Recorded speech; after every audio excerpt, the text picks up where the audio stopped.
এ ভাই পৌরসভা কোন দিকে জানোস? পৌরসভা এই তো মাটিরাঙ্গা। মাটিরেঙ্গা? আমরা তো বেটা মাটিরেঙ্গাই আছি।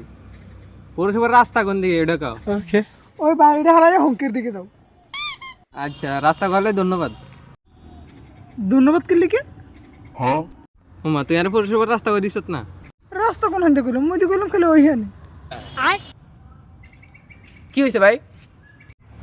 আরে ভাই কইস না, ওই পৌরসভা যাবো একটু। আচ্ছা পৌরসভার রাস্তা যাবা? পৌরসভার রাস্তা কি তুমি চিনো? না ভাই রাস্তা চিনি না, এটা লইতে তার জিজ্ঞেস। তুমি সহজ রাস্তা যাবা নাকি আঁকা পাকা রাস্তা যাবা? মানে বুঝলাম না। আচ্ছা দেখো আঁকা বাঁকা রাস্তা কোন দিকে? এই বাইরে দেওয়ালটা টপ পেলে তারপরে পৌরসভা। কি? তাহলে সহজ রাস্তা কোন? ওখানে খালটা যে ডুব দিয়ে ভাসতে ভাসতে যাবি আমি। তোরে কইতে কে কইছে? মানে হতে কথাই বেটা বা আমার দুকাইতে মন চাই কে? ভালো মানে তো এই যুগে দাম নাই। তোরে এই জায়গা ভালো মানে জিগির কে করতে কইছে? যে সময় প্রথমে কইছিলাম এই সময় তো কস নাই। ভাই তুমি হাতে কথা শুনো না, হাতে মানুষের পকেট থেকে টিয়া চুরি করে। তুই এই কথা আগে কইতেলি না বেটা? এত যদি অনার পকেটে তুমি টিয়া চুরি করে লইতো।